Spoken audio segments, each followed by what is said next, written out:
quelqu'un qui veut absolument vivre à la campagne, il faut qu'il se trouve un emploi, une façon de gagner sa vie à la campagne. On était déjà sur le site et puis moi je travaillais à l'extérieur à la ville. Ça me plaisait pas énormément.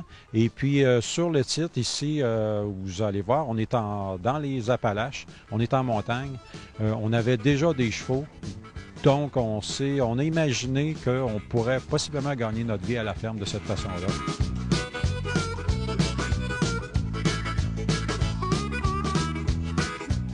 On parle d'un centre équestre, mais du fait qu'on est à la ferme, il n'y a pas vraiment de routine. Il y a plusieurs petites routines selon les saisons. C'est ce qui me plaît le plus ici à la campagne et au centre équestre.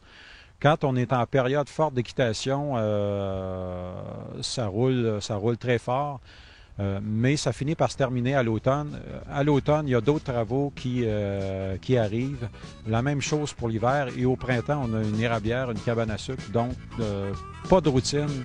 Et la vie dans la nature, c'est ce qui fait qu'on a beaucoup le goût de continuer dans ce sens-là.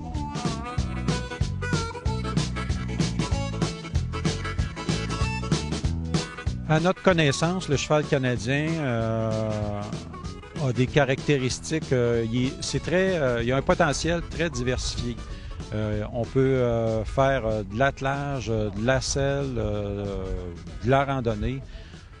Et puis, c'est un cheval qui est à sang-froid. Donc, c'est un cheval qui est toujours assez calme. Il est assez puissant. Il est pas forcément très grand, mais il est très costaud. Et puis, c'est un cheval qui est très peu affecté par toutes sortes de maladies de pattes et de sabots. Donc, il est très rustique. C'est une belle bête aussi. C'est toujours en selle. On ne fait rien en ce qui concerne l'attelage. Il n'y a pas suffisamment de demande pour lancer un produit pareil dans une région dite éloignée comme Saint-Fortune.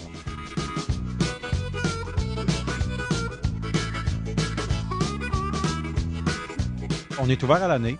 Ça implique 7 jours sur 7, mais sur réservation. Et puis, les gens réservent. On demande ce qu'ils veulent avoir comme type de randonnée. On fait de la courte, de la moyenne et de la longue randonnée. Quand je parle de la courte randonnée, en hiver, on va faire 1 heure seulement, en forêt, à l'abri du vent. Et puis, quand arrivent les beaux jours du printemps, mars, avril, mai, on peut commencer à faire des 2 heures, 3 heures à cheval.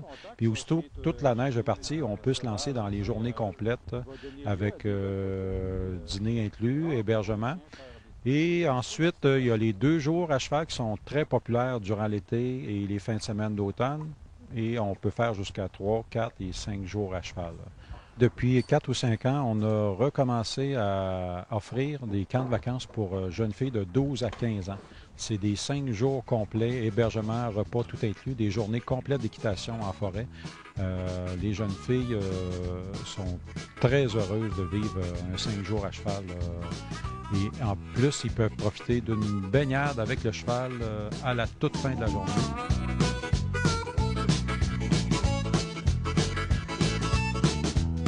Le chalet peut être loué, mais en période hors saison, forfait équitation. Ce qui veut dire, à partir de fin octobre, des groupes d'amis, de familles peuvent louer le chalet.